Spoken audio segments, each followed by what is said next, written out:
আমাৰ সকলোৰে আমি কিছুদিনৰ পৰা কৈ আহিছিলোঁ যে 1 ছেপ্টেম্বৰৰ পৰা আমাৰ শিক্ষানুষ্ঠানসমূহ খোলাৰ প্ৰক্ৰিয়া আৰম্ভ হ'ব আৰু এই সম্পৰ্কে আজি কেবিনেটত আলোচনা হয়।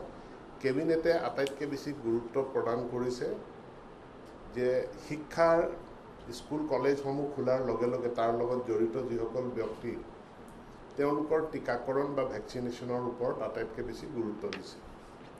এতেকে অহা কালিৰে পৰা আমাৰ সকলোবিলাক block elementary education office, district elementary education office, inspector of স্কুলৰ অফিচ আৰু আটাইকেইখন বিশ্ববিদ্যালয়ৰ কেম্পাছত বিশেষ ভেকচিনেশ্যন কেম্প অহাকালিৰ পৰা আৰম্ভ হ'ব আৰু এই ভেকচিনেশ্যন কেম্প 5 তাৰিখলৈকে চলিব।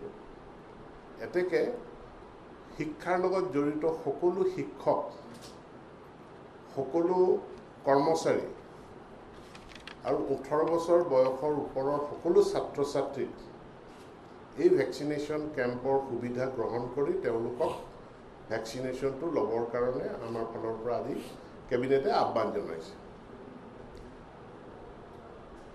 অহা ছেপ্টেম্বৰ মাহৰ প্ৰথম সপ্তাহতে আমাৰ হায়াৰ ছেকেণ্ডেৰীৰ চূড়ান্ত বৰ্ষ, ডিগ্ৰীৰ চূড়ান্ত বৰ্ষ আৰু বিশ্ববিদ্যালয়ৰ প্ৰাক স্নাতক চূড়ান্ত বৰ্ষৰ শ্ৰেণীসমূহ আৰম্ভ হ'ব। ইয়াৰ কাৰণে সকলো ছাত্ৰ ছাত্ৰীৰ প্ৰথমটো ভেকচিন বাধ্যতামূলক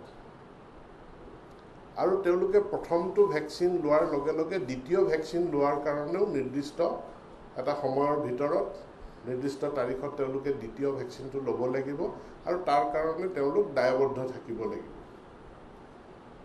শিক্ষক কৰ্মচাৰী তেওঁলোকেও ভেকচিনেশ্যন সম্পূৰ্ণ কৰিব লাগিব।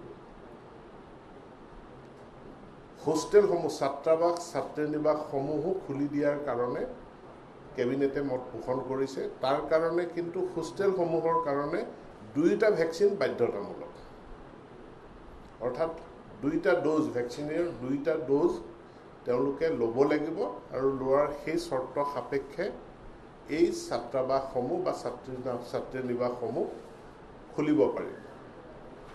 ইয়াৰ কাৰণে নিৰ্দিষ্ট